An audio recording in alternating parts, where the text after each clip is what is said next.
like I mean, I agree with much of what the administration does, but we have differences of opinion. You know, there are things that I don't entirely agree with. But it's difficult for me to bring that up in an interview because then it creates a bone of contention. So then I'm a little stuck in a bind where I'm like, well, I don't want to, speak out against the administration, but I don't want to. I also don't want to take responsibility for everything the administration is doing.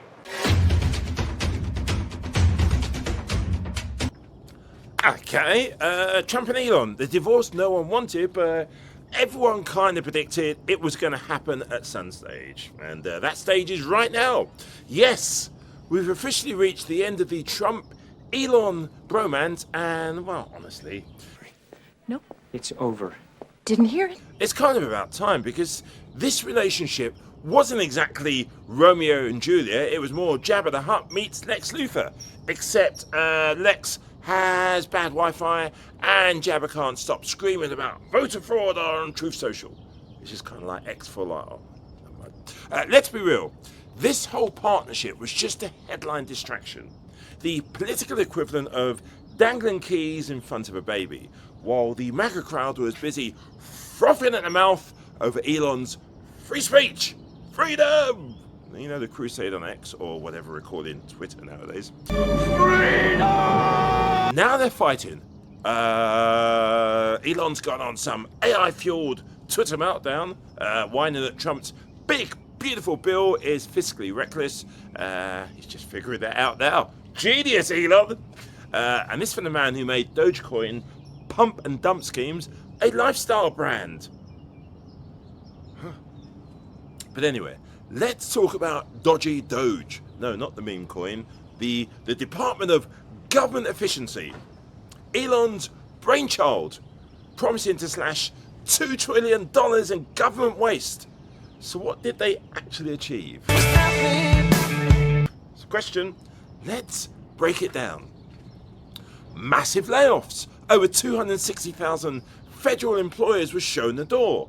Because nothing says efficiency like, think about it, gutting a workforce that keeps the government running. Agency dismantling. Doge took a chainsaw to agencies like USAID and the Consumer Financial Protection Bureau. Come on, who needs consumer protection or international aid, right? Well, not the MAGAs. Contract cancellations. Yes, they boasted about terminating over 8,500 contracts and 10,000 grants. But many of these cuts led to service disruptions and legal challenges. Oh yeah, data access overreach. Doge gained access to sensitive federal databases, all your private information basically, raising serious privacy concerns because giving Elon Musk access to your personal data sounds like a great idea. A bit like a Signal chat group with Hexif. Dubious saving claims. They claimed $175 billion in savings, but independent analysis suggests these figures are inflated. What a surprise. And the actual savings are questionable at best. Penalties for violation are civil and criminal. Elon Musk and his tech bros are not above the law. To me, this was never about policy, because MAGA doesn't do policy. MAGA is performance art. It's a rage machine designed to keep you angry, tweeting, Xing, and, buying gold coins off Newsmax commercials. They don't care if anything gets done. They just want to see Stephen Colbert cry and only the lips. And Elon, please. Elon's attention span is shorter than a TikTok clip. Today it's saving free speech. Tomorrow it's, tunneling under Las Vegas.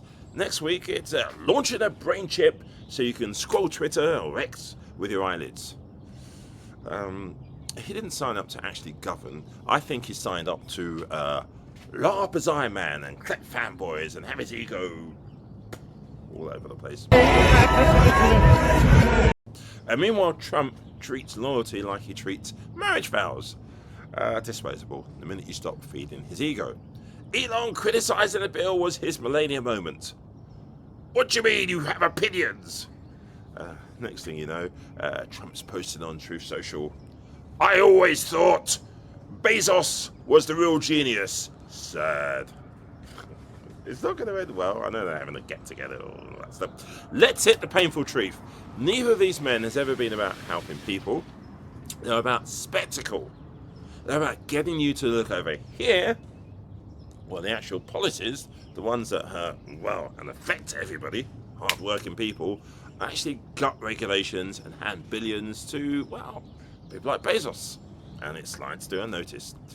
This isn't necessarily about leadership. It's a three-ring circus where the lions are underpaid, and you've guessed it, the clowns run the show, and the ringmaster is asking if anyone has a pardon handy. So yeah, the bromance is over, and honestly, good riddance. But don't be fooled. This breakup isn't about values or principles. It's just two egos who ran out of the room on the same stage. And if you think this is the last time they'll team up for headlines, please, all right? These two need each other like, I don't know, crypto bros need new scams. Desperately, loudly, and always at your expense. Yeah, be more. Mr. Senator, how do you see the future of DOGE without Musk? Well, first, let's thank Elon Musk for his amazing service to the American people. He has done what no one else has done before, found hundreds of billions of dollars of cuts and waste, fraud, and abuse. No more 300-year-olds getting Social Security checks because of Elon Musk. Thank God that President Trump had the wisdom to put Elon in place. We will make sure that those cuts are permanent in our spending packages going forward. We need less spending from the American government and more Americans having their own money to make their decisions. Now, you mentioned America's 250th birthday. We are going to kick it off here in Washington, D.C. on June 14th to mark the U.S. Army's 250th birthday. And this means a lot to me personally, Brian, because my father served in the U.S. Army and I was born on an Army base. So I'm a U.S. Army brat. So I am right there at the forefront in this celebration. And what I will tell you is we're going to have a massive parade here in Washington, D.C. on Constitution Avenue on June 14th. You can register to get tickets. It's free. It's open to the public. Registration is really easy. You just go to America250.org, America250.org, and get your tickets. We are going to celebrate the U.S. Army. We are going to honor our U.S. Army veterans, past and present, including wounded warriors and Gold Star families. You are going to see historical reenactments. You are going to see military equipment from the Revolutionary War through today's cutting-edge technology.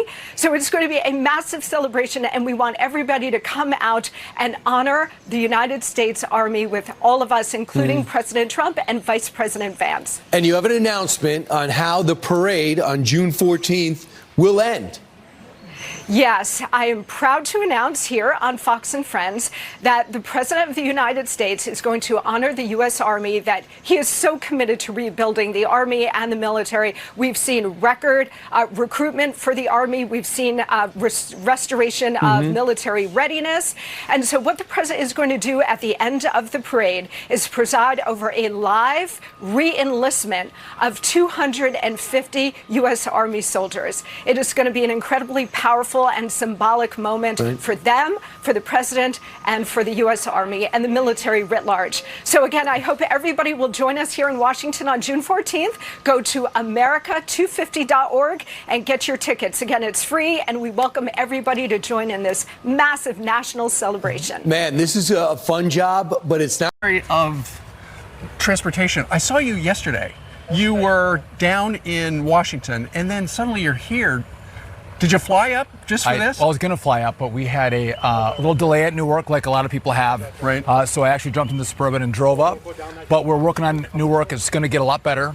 Improvements are coming. Yeah, that's what you say. So I was. You don't believe me? Yesterday, I was at Popstroke in down in South Florida, and I was supposed to fly from PBI to Newark. Yep.